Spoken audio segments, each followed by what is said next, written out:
What's up everybody, welcome back to the channel and another Outriders video.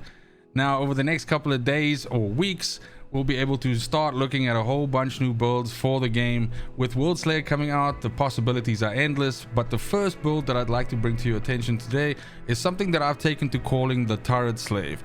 Now essentially this is a AP Techno build, but focusing around turrets. Now those of you that are a fan of the channel, have been around for a while, will know that I'm a huge fan of triple turret techno, and this is like an evolution of that. The reason why I call it Turret Slave is because the majority of your damage will definitely be coming from your three buddies buzzing away, essentially shooting everything, while you are doing things from your side to buff their damage, but also to essentially debuff the enemy that you're shooting and lock them down in a certain way. This has been a very fun build to play. You guys know that I'm a pyro main, so it is blasphemy that I'm sitting over here playing a techno, but in a way it's been like a little bit of a holiday for me from pyro. I know I'll be bringing out a whole bunch of new builds for pyro, so this was just a way for me to essentially enjoy the expansion right off the rip. I'd say build that I had a lot of fun with in the betas as well as in the early access that we were able to get as reviewers for the game.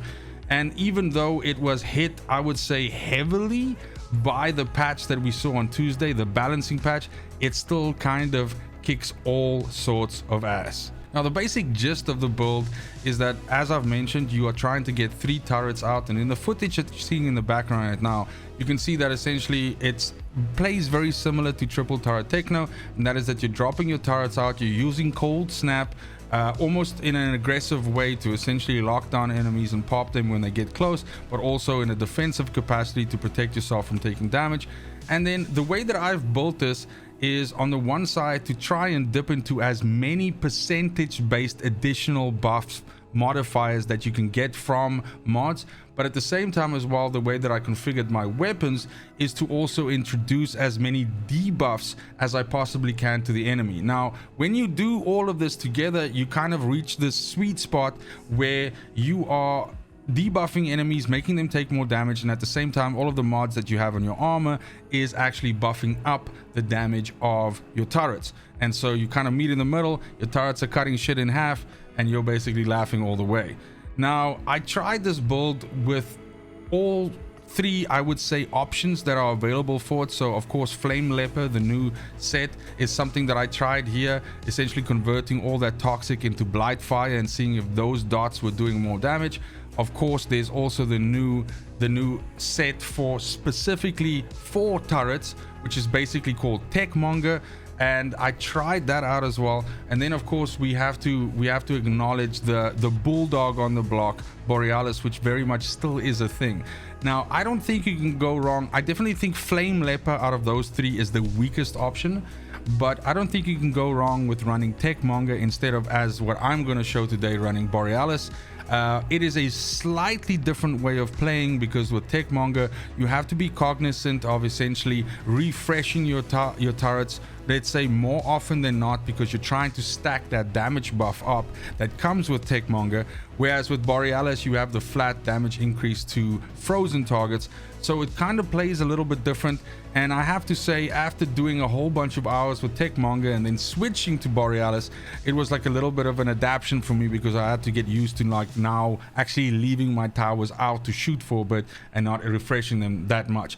However, to get back to the original point that I was trying to make, I think Techmonger is perfectly fine to run here, because it actually obviously comes down much more to the mods that you're able to get on all this gear. So when it comes to the actual build itself, my god, it feels like a while since I've done this, but we're gonna do it in the same way we always go. So we'll go through the weapons, we'll go through the armor, then we'll look at the skills, and lastly we'll look at the class tree, looking at packs options as well as what I've been able to put into Ascension Points, and then lastly also just the standard skill tree, if I can put it that way. But specifically with weapons, just as an overarching point that I want to make here, the way that I am playing this right now is I have a primary weapon which I generally have out, and this is, I would call, one of my debuff weapons. So this has Noxious Spawns on it, it has Omen on it, and it has Stigmatized. So I have two mods that are concentrating on putting toxic onto enemies, where I'm getting a lot of my additional damage from. And what I like about noxious spawns is the fact that when you're shooting at a specific enemy, you have these seeker anomaly projectiles that go out and essentially damage other enemies, or it might be hitting even the same enemy that you are shooting at. But either which way, it's a whole bunch of additional damage that essentially comes from that. Now Omen is not nearly as good as it was the way that we saw it in the betas, the way that we saw it in the early access. It's unfortunately been nerfed down quite a bit, and specifically the part that I'm talking about that's been nerfed is the additional damage that enemies take that have this status, or this status rather, my pronunciation is dog shit as usual, has that applied to them. But I still think Omen is really good though, and one of the main reasons why I really enjoy it is the fact that you can shoot pesky snipers out from behind cover and everything like that, so that's really cool. Stigmatize is just another way of inflicting toxic on it. Overall, this Emerald Chaos is, in my opinion, the best rolled LMG that I've found yet, and that's basically the reason why I use it. Now for my secondary, I'm using the Guillotine because on here I have all three reloading mechanisms. So I have Radiation Splash, Moaning Winds, and Clip Combustion. So this is, in my opinion, a perfectly rolled reload gun.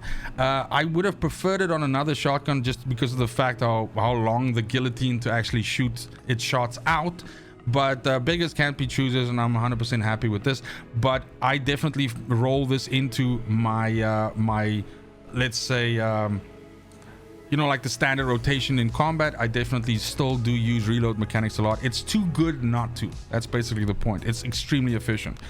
And then with my pistol, what I'm doing here is I'm stacking on some additional debuffs or some additional ways of doing damage. So I have Firestorm on here, which is a mod that, while I think there are better damage dealing ones out there, Violent Rupture for instance comes to mind, which is exceptionally high damage and just in general a really good mod.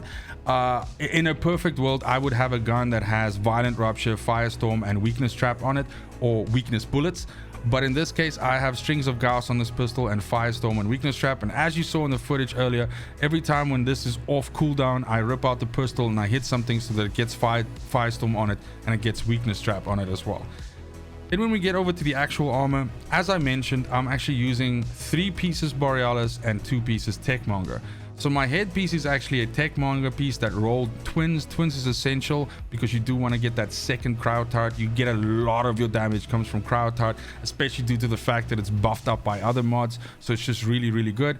So on here I have Double Trouble, which enhances the cryo turret as mentioned. We have Trample the Weak on here. Now, something that's very important to notice as we go through the gear here is we are trying to stack on as many of these percentage-based damage modifiers as we can get our hands on and that we can exploit, because the more of this stuff we put on there, especially due to the fact that this was balanced in the Tuesday patch, this will just help our damage profile and help us deal more damage. So Trample the Weak here, I am putting Weakness Trap onto enemies, so that gives me the additional damage on enemies that have weak on them.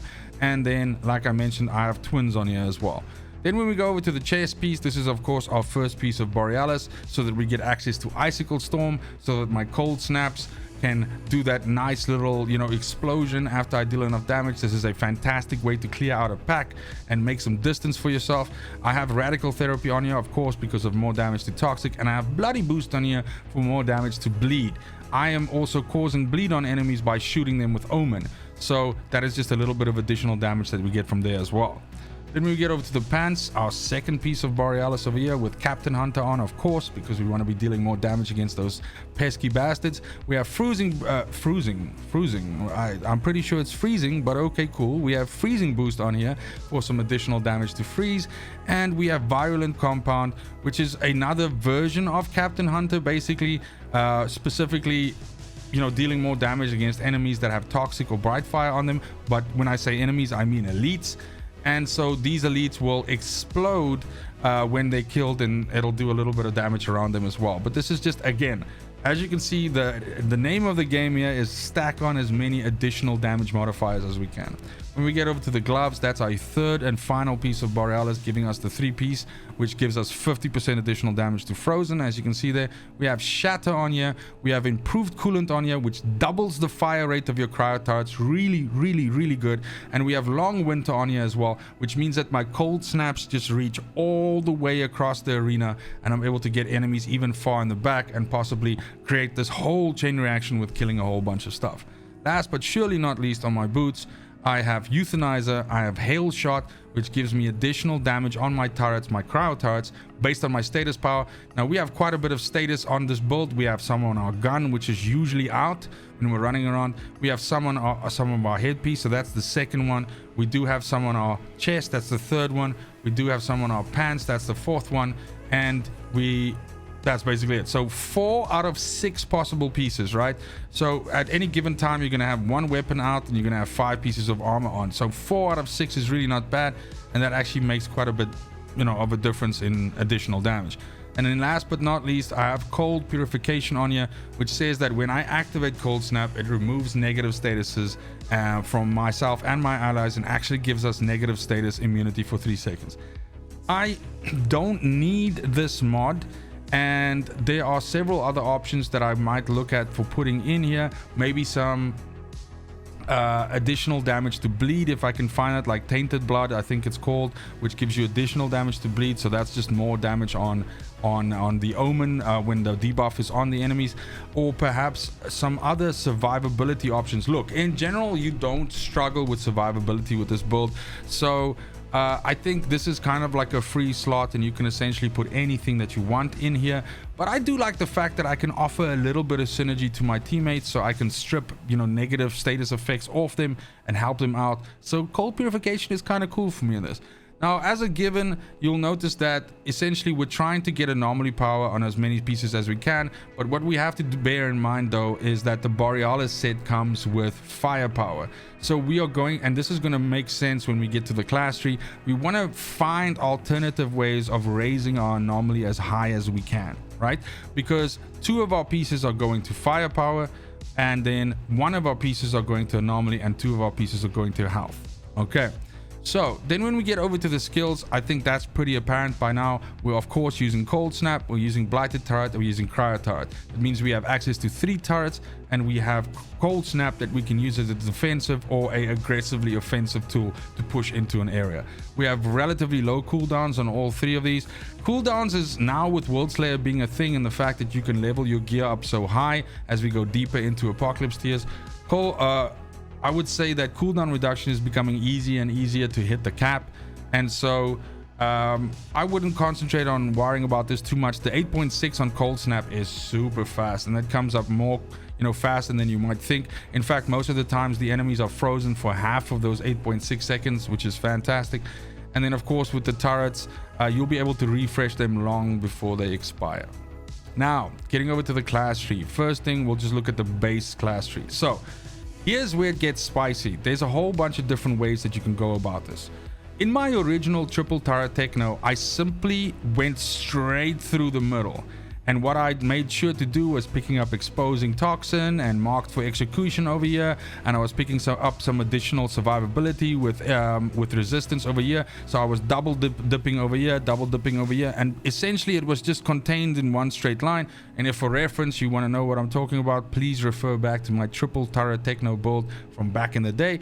And then of course wanting to pick up Overclock, because it gives you that Phoenix-like ability, plus every time that you throw out a cryo turret, you get the additional anomaly and weapon damage of 40%. Now, this I would say would be a good, if you go straight through the middle here, would be a good starting point as you're learning to play the class, and as maybe you don't have most of the mods already that we discussed when we were looking at the armor just now. Because this gives you a lot of survivability, and you're quite chunky due to all the additional max health that you pick up and all the additional skill leech and all of that, and it just makes you really, you know, durable to damage. Then the other way that you can also build it is essentially to build it down the middle here like this. Don't pick up the additional survivability, and make sure that you're dipping down into Adrenalizing Antenna.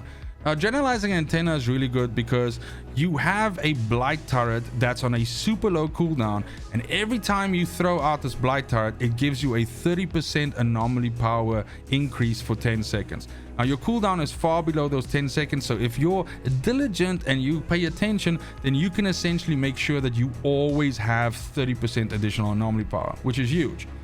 So that would be the second way in which you can build this. So you build it exactly down the middle, but you go like this. You pick up all the points like this. You pick that up. You get this, you wrap it. You also pick this up, and you leave these two out.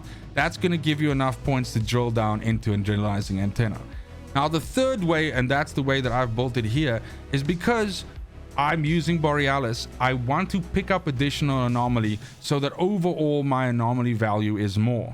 Because if I go straight through the middle, and this is going to be be an important point when we get to the Pax points, my firepower will actually be more than my anomaly power, and we want our anomaly power to be the primary stat. We want it to be the majority. So that's the reason why I went this way. So of course, now we go down here, we pick up some anomaly power, we pick up some resistance spearing, we pick up more of that, we get some resistance here instead of getting this welcome shot, which is useless to us, and we make sure that we grab a generalizing antenna, and at this point we shoot up here and we get the rest of the mods. We also do make sure to get toxologist over here, and then anomaly fuel to just more anomaly power. But then what we do is we go up here, we get wipeout, so we're dealing more damage against enemies that are below 30% HP. I got the percentage right there. And then we get some health here. We make sure to get exposing frost, and we also get marks for execution, which makes the vulnerability that comes from that much more effective. We continue on down here. We make sure to get Doctor of Medicine, which increases all healing. And then last but surely not least, we still grab Overclock because it's just so good for this build, and it gives you that Phoenix-like effect if you actually run into some trouble. Now, when we look at the actual Pax Tree, the reason why I was explaining the whole thing about firepower versus anomaly is right here. We're going to be picking up Initial Striker, which says activating skills increases your anomaly power or firepower by 10% for 5 seconds, depending on which one of them is higher. If our firepower was higher, it would boost up our firepower stat instead of our anomaly, and that wouldn't really benefit us that much at all. We want our anomaly higher because that's where the majority of our damage comes from. So then we're going to get lethal devices. This is the point that essentially says that your ordnance and gadget skills, basically all of the skills that you have at your disposal, they inflict toxic to enemies hit and deal additional 5% of anomaly power as damage if toxic was refreshed. So the only skill that we're using that doesn't actually tap into this is blighted turret, but the 2 cryo turrets as well as cold snap actually feeds into this. We're also getting Painkiller, which says damaging an enemy grants you 2% health regeneration for 3 seconds, and this stacks up to 2 times. Now this, alongside the fact that we have 2 pieces with health on, and just in general are dealing so much damage with the turrets, means that you will very, very seldomly dip below 60, maybe 70% HP with this build. Only in situations where you're standing in anomaly blades and you're getting shot and maybe you're frozen or something like that, will you actually take enough damage to proc your tech shaman revive or anything like that. But the bottom line is you are extremely chunky. One of the main reasons why I enjoy this build so much right now is because you can straight up face tank Moloch, which is just a big old fuck you to him, and which I'm a big fan of. Then second last, we pick up Permanence, which says that inflicting toxic on an enemy has a 100% chance to inflict a random additional status. This essentially means that the longer that a fight carries on, the more statuses you could potentially introduce onto an enemy, and so it essentially becomes a battle of attrition as you just keep stacking, different statuses onto negative statuses onto an enemy, that some of them fall off over time for sure, but the point is that directly feeds into Dissection, which then says that you deal 5% more damage to enemies for every status inflicted on them. So if an enemy has 4 statuses on them, you're dealing 20% additional damage to them. This is fantastic, and this is one of the things that makes this build so good at fucking up bosses. It's just really, really, really great. Now, in terms of Ascension points, what I'm rocking at the moment right now is obviously a lot of points into anomaly. More specifically, you want to prioritize anomaly damage and anomaly power first. Now, I also take resistance piercing, and I also take status power, because I think both of those add to the build, and essentially, status helps the freeze last longer. It helps, toxic deal more damage and all of that, so that's really good. And then the other two areas where I sort of targeted in is I gave myself a little bit of elite damage mitigation, and then I also ended up picking additional damage to elites. But definitely, especially when you're starting out, your area of sort of concentration should be around anomaly here. Again, like I said, focusing on these two, anomaly damage and anomaly power first. Now, if you are struggling for some reason, even after everything that I've said, and you know, essentially going middle tree, tech shaman, you're still struggling with survivability, then of course you can start looking at certain areas here in endurance where you can give yourself additional max health bonus or something like that. And that right there is it for the build. Let me know in the comments down below if you are experimenting with this, if you've tried this out. I can not recommend it enough. It's of course a different way of playing Technomancer, except for the standard, I would say, firepower blighted rounds build. Nothing wrong with that, but it's kind of like a breath of fresh air, and it's one of the reasons why I'm enjoying this build so much, is because it just plays different to the other builds. The fact that you're far more concerned with turret placement and applying the right debuffs at the right time and everything like that. Plus, it's a fantastic build to carry people with. I'll be having a lot of fun with this on the streams. By the way, definitely check out the streams, especially Thursday nights when we hang out with the community and we do carry streams. It's a heck of a lot of fun, and we'd love to have you. In any case, that's it for me for the video. Thank you so much for watching, especially if you made it this far. Keep an eye on the channel. Next up, I'll be targeting some pyro builds. A new one is possibly dropping over this weekend. I'm super excited for it. So keep an eye out on the Discord. Keep an eye out on the channel. It's going to be awesome. But it's most important to me that you have a fantastic morning, afternoon, and evening, wherever you are in the world. And until next video, fucking cheers. They want the best of me now, best of me now, best of me now, best of me. They want the best of me now, best of me now, best of me now, best of me.